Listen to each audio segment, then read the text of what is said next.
Tonight, 4 oil tycoons sign a secret deal with 4 environmental lobbyists, and that's why Alberta has a carbon tax. It's December 2nd. You're watching The Ezra Levant Show.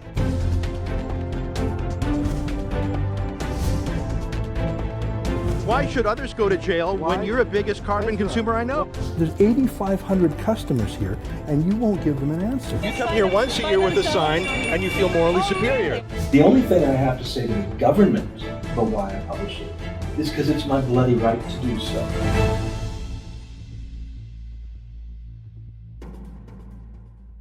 Great story in today's Financial Post by Claudia Catania. Secret deal on oil sands limits divides patch. That's the headline. It's something we touched on immediately after Rachel Notley unveiled her massive carbon tax on Alberta. If you recall my first reaction to that announcement, I noted that 4 oil sands executives were there at Notley's tax announcement, including Murray Edwards, the boss of Canadian Natural Resources Limited, who historically has been a strong advocate for oil against the environmental crazies. So too was Cenovus, another oil sands company that was such a proud oil sands company. In the past, they've spent tens of millions of dollars on great ad campaigns promoting the industry as positive, fighting against environmental extremists. They were great ads, but they were there too, and so were other companies, Shell and Suncor. Now, they're ideological sellouts to the global warming extremists, but Cenovus and Canadian Natural, they were noteworthy. Now, I found that confusing at first. Why would those 2 great companies be so happy about a multi-billion-dollar carbon tax? That's sort of like chickens for Colonel Sanders. Didn't make sense. My first theory was that, it was a form of Stockholm Syndrome. You know what that is? That these oil companies were like hostages, so they had to say this. I mean, other companies can flee Alberta. Here's a chart that shows the number of oil and gas rigs in the province. It's down 55% in the past year. They've just left. Many of them have moved to Saskatchewan, others are probably in North Dakota, maybe even Texas. Those mobile oil rigs, they can flee Alberta and do business elsewhere and then come back to Alberta when the NDP is gone. But you cannot lift up the oil sands and move them. So Murray Edwards and Cenovus, they're trapped. They're like hostages who can't get out. So they have to come to terms with the hostage takers just to survive. Say anything, do anything to survive. That was my first thought. Now, my second thought was maybe those 4 oil companies got in on the inside to help craft the tax deal to rig the rules in their own favor. I had thought this because of a couple of charts that a University of Calgary economist named Trevor Tomby created immediately after he read the 90-page briefing note that accompanied Rachel Notley's tax announcement, the technical details. So here's one of his graphs. I just took this right off his Twitter feed. This was Professor Tomby's graph showing that for many oil sands companies, they'll now have to pay $2, $3, $4 a barrel in carbon taxes, which is huge, by the way, considering the price of oil is only about $40, $45, and many of these companies aren't even breaking even right now. But look at the bottom left-hand corner there. Professor Tomby, after reading the fine print of the deal, noted that some oil sands companies will actually make money off the carbon tax. They'll get $1 a barrel. That the rules of Notley's carbon tax means they will get paid a subsidy. They won't even pay the tax. They'll receive money from it. The rules are tilted towards them. Isn't that interesting? And here's another graph from Trevor Tomby, too. I show you both of these. I showed them right after the speech, but they're all the more interesting now in light of the Financial Post story today. Here's a graph showing that the carbon tax isn't actually a $3 billion a year tax. It's a $6 billion a year tax, of which $3 billion goes to the government, and the other $3 billion goes to subsidies to the government's friends. You'll notice that there's a very small amount set aside right at the top there for poor people, $250 million to poor people, and right at the bottom, $150 million for energy efficiency. But look at the left-hand side there, nearly $2.9 billion go to large emitters. You can see Professor Tomby had some question marks in his chart because the briefing notes published by the province were so vague, but this is what he made of the 90-page briefing note. So that's why these 4 companies were there. They cut a deal with the province. They managed to rig the rules in their favor. They're going to get nearly $3 billion from the carbon tax. And in return for saving their companies, They stood by the side of a socialist premier who is bringing in the largest tax increase in Alberta history. Not only are they making out personally, their companies, but they're putting the other oil companies, their competitors, at a disadvantage. Okay, we told you all this more than a week ago. But here's the news in today's Financial Post.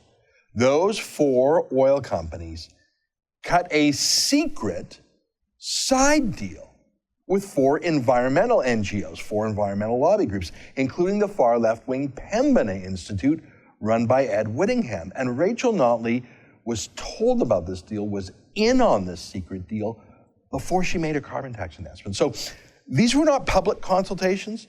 This was not open to grassroots Albertans or done in public at a committee hearing or public consultations. This was a secret deal done in a swanky retreat out in Banff, paid for by Murray Edwards, literally a backroom deal. That's classic Rachel Notley, by the way. You can see it in their rushed desire to bring in their Farm Collectivization Act. Cut a deal in private, announce it publicly as a fait accompli. That's how Rachel Notley operates.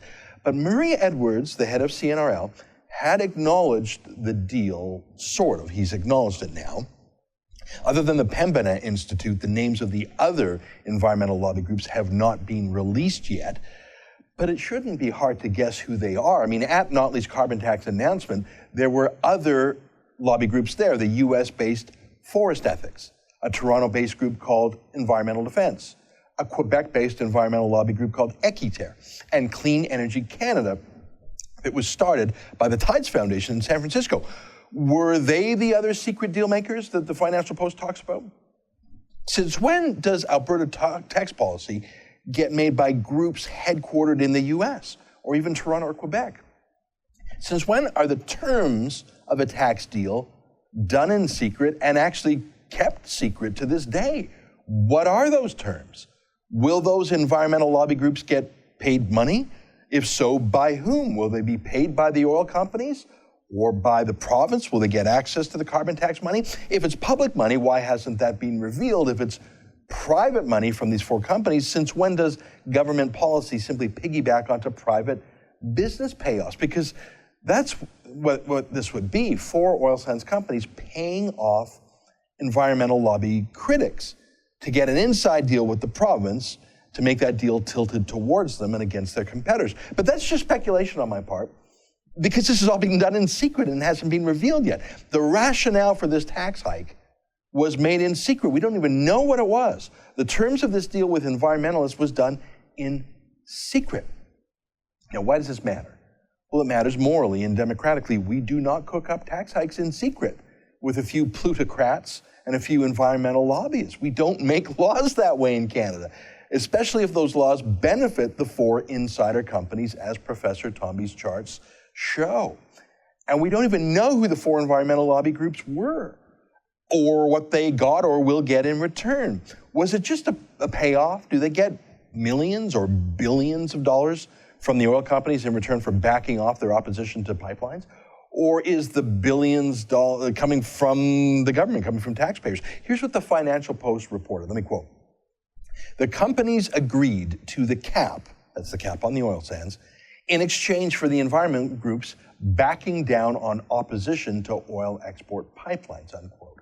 As in, if the oil companies, these 4 companies, agreed to a legal limit to expanding the oil sands, these out-of-province lobbyists would stop opposing pipelines.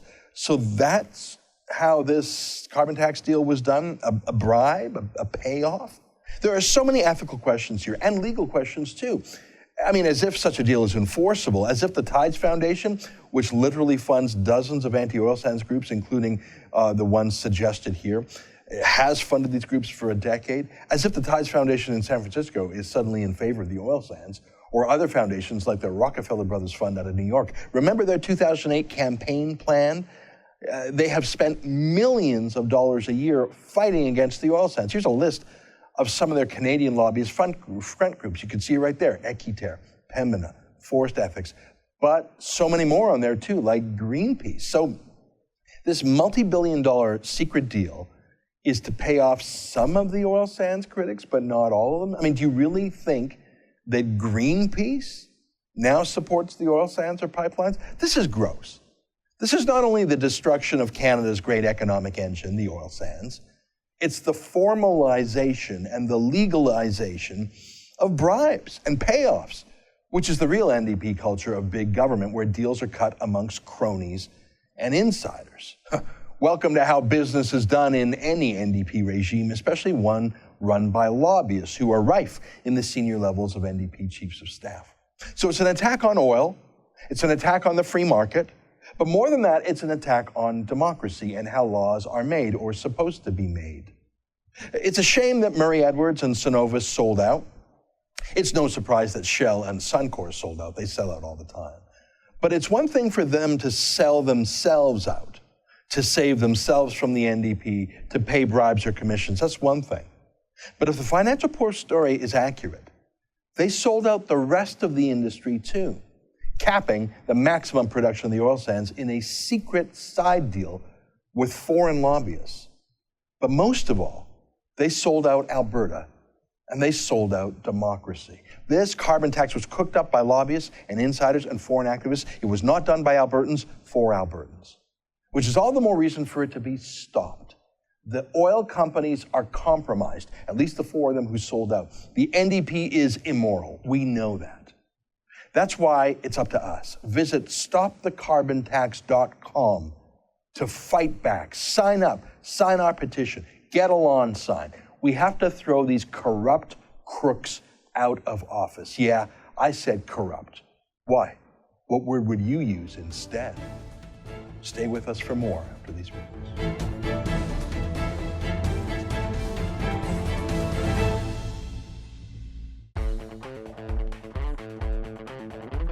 Looking for the perfect gift? Did you know TheRebel.media has a store?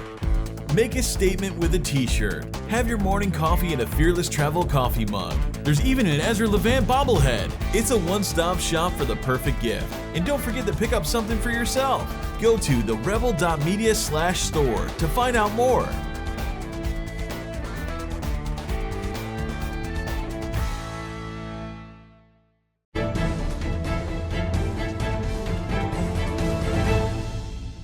Welcome back to the program. One of my favorite guests, both here at The Rebel and before on Sun News, is our guest now, David Goldman. He's normally joining us from New York. Today, you're in Toronto. Great to see you. Welcome to Canada. It's wonderful to be in Toronto, Ezra. Great to see you. Well, thank you. I enjoy our conversations, and they're so densely packed with information. I always regret that they're limited in time. Today, we've got you for a few more minutes so we can delve into things. You talk about economics, but you also talk about the grand sweep of things, like how civilizations rise and fall. I guess the two things are related in a way, aren't they? Well, there's a long-term and there's a short-term. Economics tends to have a short-term outlook, but there are long-term issues, such as countries losing population and ceasing to be viable. The question is, when does the long-term turn around and bite the short-term in the tail? We happen to have the misfortune to be in one of those periods where the long-term is caught up with the short-term, and we're watching a civilization die in real time, and it's not pleasant. Well, now let's be more specific. Some would say, my friend Mark Stein has written about the demographic collapse of the West, but there's also parts of the Muslim world that are demographically collapsing. You always point out that Iran has one of the lowest fertility rates in the world. I find that shocking whenever I hear it. What civilizations are collapsing and which are growing?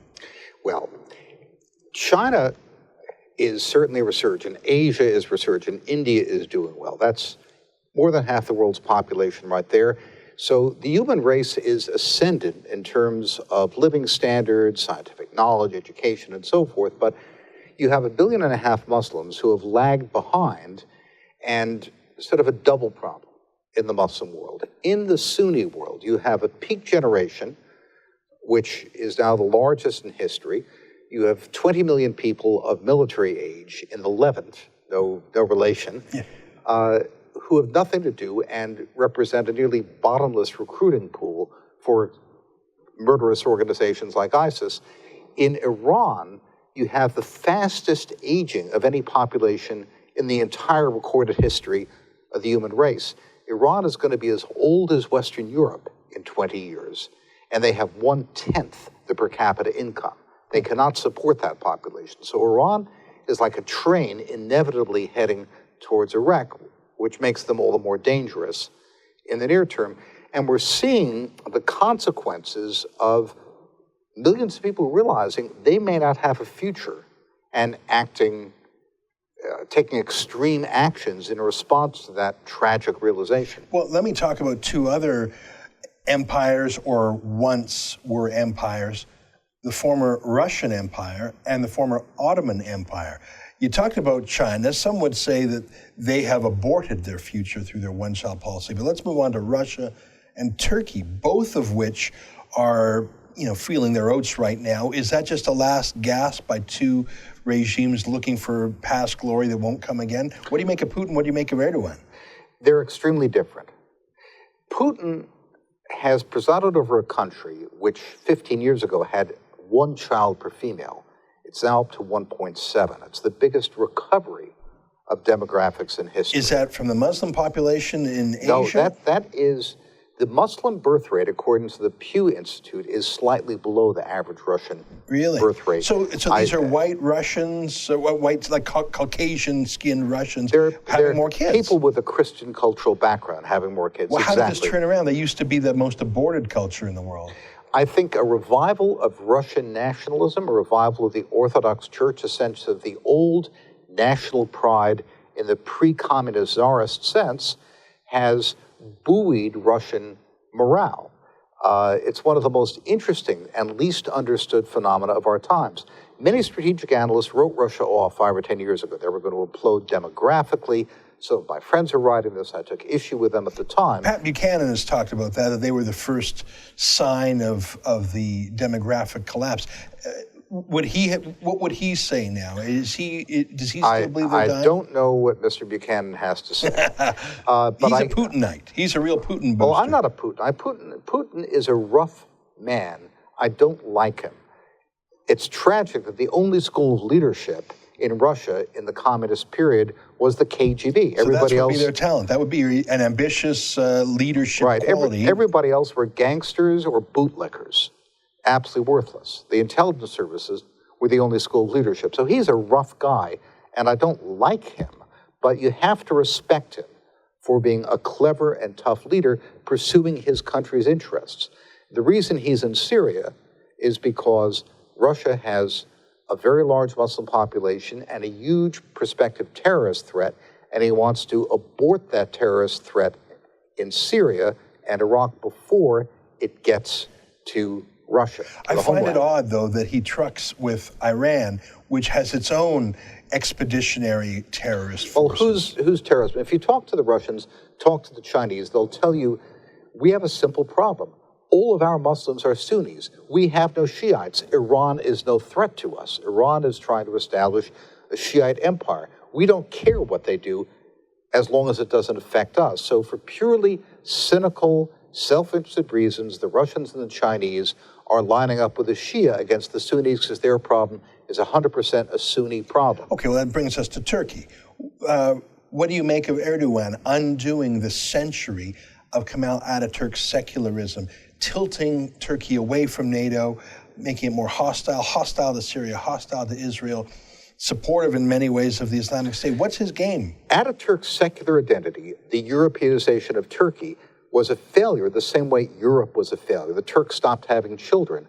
The white Turks of Ataturk, the European-oriented, often European origin Turks who were his base, began dying out, and it was the Anatolian backwater that took Turkey back.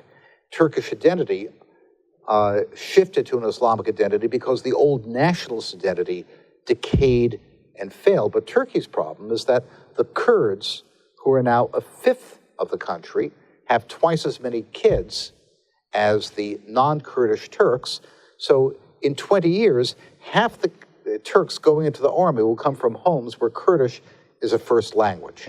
So Turkey, in its current geographic configuration, is not viable.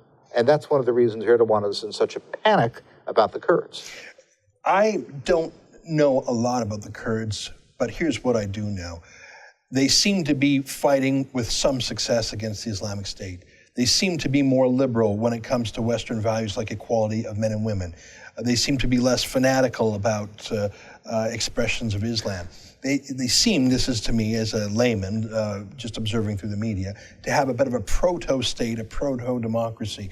That makes me sympathetic to a Kurdistan in a region where everything else has failed and everyone else seems to be on some diabolical mission. What's your view on the proto-state of Kurdistan? It's complicated. The Kurds, for example, publicly apologized for their role in the Armenian genocide of the World War I period. Kurdish militias who were prominently involved in that. The Turks have never apologized. That shows a certain generosity. On the other hand, the main fighting is being done by organizations associated with the PKK, which 30 years ago was a KGB-supported terrorist organization. So there are some nasty elements in the Kurds. What's important, Ezra, is the Kurds as a people have decided they are not going to go quietly. They will have their national integrity, they'll have their national life and a state, and they're willing to fight for it, which no one else on the ground is. So everyone has to orient it towards the Kurds because nothing succeeds like success. They don't want to go into, they don't want to disappear. Yeah, and they're willing to fight, unlike hundreds of thousands or millions of Syrian men who are fleeing to Europe. The Kurds, some are migrating, of course, but others are staying to fight. Oh, so the United States, which had no success with so-called moderate Arabs, moderate Sunnis, finally began supporting the Kurds, which made the Turks horrified. The Russians are courting the Kurds as well, and since Putin is on the ground in Syria and the U.S. isn't, he's making a very attractive offer to the Kurds. The French have gone to the Kurds and asked them to go fight ISIS for them. And the Kurds said to the French, why don't you send in the Foreign Legion? In effect, why don't you do something? So they are a critical element, and there will, in fact, be a Kurdish state. The difficulty is Turkey's a NATO member. Turkey has to give up its southeast at some point, its Kurdish majority southeast. They should just let it go. They will never let it go without a fight, so we're going to have a mess on our hands. We, as a NATO ally of Turkey, can't ask it to truncate its territory, and Erdogan is going to be a spoiler and a wild card for some time to come. We're talking with David Goldman. It's great to have him in studio here in Toronto. More after these words with David Goldman. We've heard you loud and clear. You can't get enough Canadian conservative news and opinion. Why not check out our blog? It's all your favorite conservative bloggers together on a page called The Megaphone. Go to TheRebel.media/TheMegaphone or click on the Megaphone menu from our main page to check it out.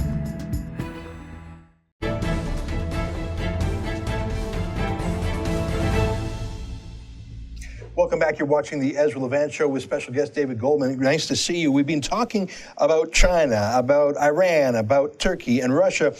Let's talk about Europe. I don't know if there's any hope. I was in Paris for a few days after the recent terrorist attacks, and the one thing that all these white progressive intellectuals downtown in Paris were saying to me that was identical to what the Muslim migrants in, not quite the Banlieues, but the more Arab neighborhoods were saying. They all agreed on one thing.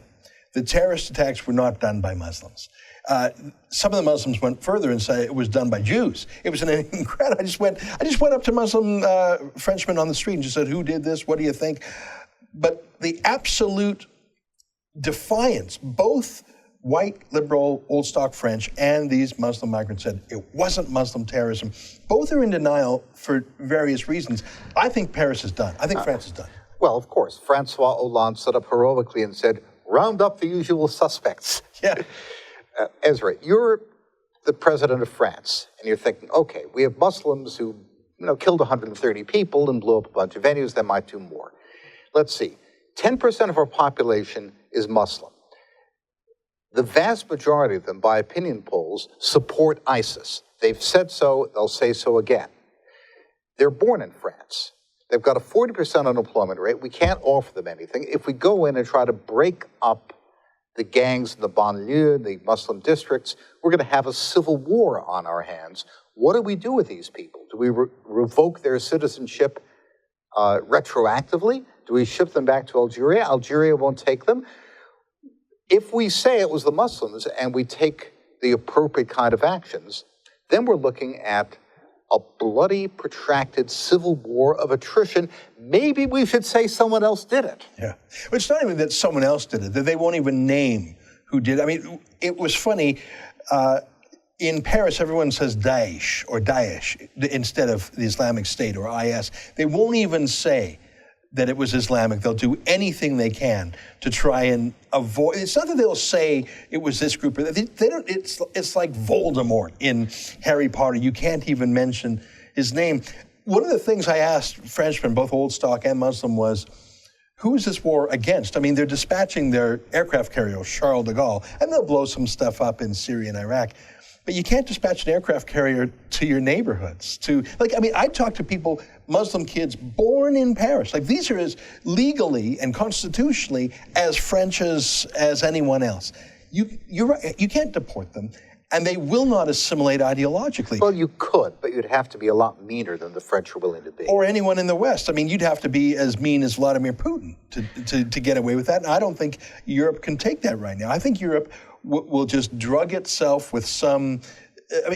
Daniel Pipes said something interesting. He said, as the population moves to the right, the official people move to the left, and it balances out. He said, these attacks will make grassroots Europeans more skeptical of immigration, more skeptical of open borders, of Islam. But the 4P professionals, he called them, the press, politicians, police, interestingly, and professors, will go further left. Yes, Daniel is a good friend of mine. I'm a fellow at the Middle East Forum, his organization.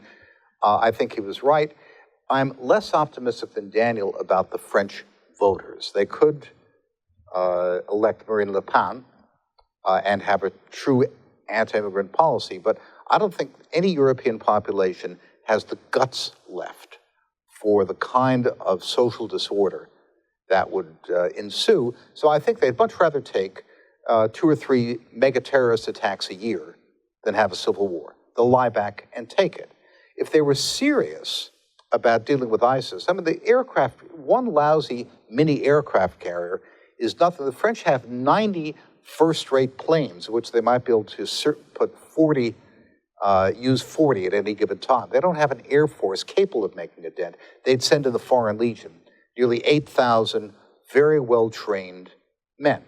Unless they do that, they're not serious. And if they did that, they'd get mega retaliation at home. So you're left to someone like Putin, who doesn't care about collateral damage, doesn't care about civilian casualties, killed virtually half the population of Chechnya, cleaning up the Muslim rebellion there. Russia doesn't have the kind of squeamishness that the West has about a war of attrition. You know, when you say that France will just accept it, my observations is that's true. I mean, I remember in January, after the Charlie Hebdo terrorist attack, and then there was a Jewish supermarket that was attacked as well, and a cop. But 12 people murdered at Charlie Hebdo. More than 1 million Frenchmen marched. 10 times that killed last month in Paris. No marches. And it wasn't the same reaction. So they will now tolerate 10 times worse than what they would tolerate a year ago. I think you're right. I think that they'll start calling it the Troubles, or whatever it was called in Northern Ireland. I think that they will have a level of acceptable terrorism. I don't know what else they can do, because I like you, I don't think they are at the point yet. I don't think they'll ever come to the point. I think that the liberal French women of modern day Paris will put on a niqab, will start abiding some aspects of Sharia law, rather than come to grips with the real challenge. I think they will literally convert before they fight. 2 world wars totally knocked the guts out of them. The Germans are a somewhat different story. For the Germans, given their history, for Angela Merkel, who otherwise is a tough and canny lady, the prospect of humanitarian catastrophe on Germany's borders was psychologically unacceptable to her, so she made the even more tragic mistake of letting in 1.5 million refugees. But for the most part, the Germans cannot bear to look at themselves in their history. It's too horrible for them. And so when this humanitarian crisis presented itself, staged, of course, by the Turks, who abetted the massive refugee flow, they went along with it. Angela Merkel did. I mean, she has essentially said we have no moral authority to say no. I saw a bizarre little video clip of her at a political rally being handed a German flag, not a Nazi flag, the modern German flag. She looked at it with disgust and practically threw it down. Like her sense of un-Germanness, anti-Germanness is so bizarre. It's psychological. It's normal. 20% of Germans say they like being German, according to the opinion polls. Now, there's some justification for that, given the Second World War. But it's 70 years later, it's 80 years later. Well, there's certain scars which don't go away that easily. So what's going to happen to us here in North America? Our new Prime Minister, Justin Trudeau, with extreme haste, processing 500 migrants a day in Arabic in a country where documents are meaningless or lost, insists on taking 25,000 Syrian migrants, and he has a bias towards Muslim migrants, not the victims who are Christian or Yazidi or Kurdish. Barack Obama wants to do the same thing. I don't know if he has the same executive power as our Prime Minister. What about Canada and the United States? Are we destined to become like France and Holland and Germany as well? We'll find this out in November of next year with the American presidential election, which will be a watershed. We've had 8 years of an U.S. administration which has openly given up, eschewed American leadership in the world, and also a very bad economy. So we'll see whether the American public wants a nanny state which continues the welfare policies of the Obama administration, whether they want... And open borders. I mean, I think that's one of the keys to Donald Trump's success, is just his willingness to be politically incorrect, say, build a wall. Well, I'm against illegal immigration. I'm against illegal anything. But the numbers show that there has been a net reflow of Mexican illegals out of the United States back to Mexico since the recession. That's a problem, but it's not the big problem. I think that's a scapegoating issue. There's a bit of demagoguery there. If we get a candidate, a strong American president, my personal choice would be Ted Cruz, but he's clearly not the only one, who's willing to try to restore the American economy, restore American leadership, things will be different. But there will be no way, as General Mike Flynn, just retired head of the Defense Intelligence Agency, said, we're going to have to work with Putin. In the future, we're going to have to work with the Chinese. Now, I've argued for 10 years that the Russians are a natural ally against the jihad. They have an interest with us. I don't like Putin. We have many differences with Russia, but where we agree, we should work with them. Where we disagree, we should fight them. Same with the Chinese. It's issue by issue. Putin and the Chinese are going to be much tougher and much nastier than the West in dealing with these problems. And to some extent, I could see a solution, although a difficult and long-term one, if you have an American administration willing to actually do something starting at the beginning of 2017.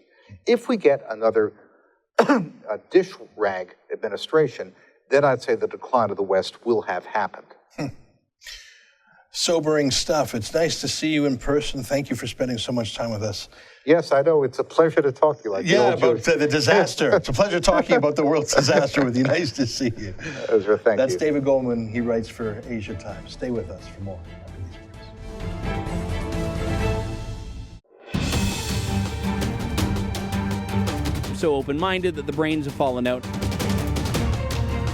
What's the point that you're making? The point that I'm making is that if you're going to propose a massive overhaul to the way the economy is developed in terms of carbon tax, cap and trade, other forms like that, it helps to have some science that is in fact settled.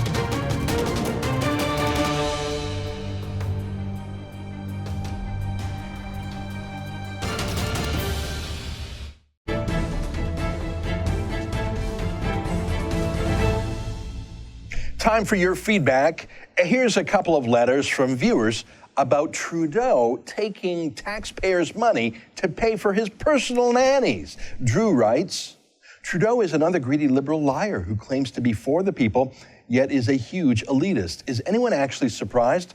Well, I mean, anyone with a brain in their head. Look, I don't begrudge a man nannies. I don't begrudge a man millions of dollars. Don't we all want to be millionaires? Don't we all want to live that Hollywood celebrity lifestyle like Brad Pitt and Angelina Jolie, where every single one of their kids has their own nanny? I mean, it would be great to be that rich, and Trudeau inherited millions. But the problem here is that he is foisting his personal luxuries on taxpayers. I understand travel expenses. I understand having an official house. I get all that. But his personal nanny expense, and to issue this as a cabinet order and backdate it and have them travel with him to Paris, this guy is living like there is no line between his life and the taxpayer's trough. It's really gross, and it's part of a trend. $10 million to renovate 24 Sussex Drive. His wife, Sophie, getting $7,000 jewel-encrusted brooches from Burke's. And now this. These people are living like they're celebrities. They're not. They're public servants. Nathan W. writes, not half as bad as Harper's expensive photo ops and personal groomer that we all paid for years. But then again, Harper could never do any wrong in Ezra's eyes. Harper's waste was money spent wisely in his eyes. Not that the Rebel is ever biased or anything. Well, first of all, thanks for watching and thanks for writing. Unlike the CBC, we don't block comments that we disagree with. But let me say a few points. It is true that Stephen Harper spent money on hair and makeup and things like that. But it wasn't taxpayers' money. It was money from the party that people donated to. And I think that, if the Liberal Party of Canada wanted to pay for Trudeau's nannies, I'd say that's weird, but that's fine because those are private donations from people. I mean, yes, there is a tax credit to them, but this wasn't that. This was soaking taxpayers with the cost of 2 nannies. It was a cabinet order. This is very different. And again, I don't begrudge Trudeau the private plane for security reasons. Time is money when you're the prime minister. You don't want to wait in line like the rest. I get that. But he specifically campaigned in the election as eschewing any help for nannies. He said they didn't have a nanny, which was a lie. He said he wasn't going to take the $160 a month universal child care benefit. Yeah, he just didn't tell us he was going to take $160 a day. Here's Glenn, who writes, big fan of your new show. I watch it as often as I can. I think many Canadians who want a more realistic view of the issue should tune in.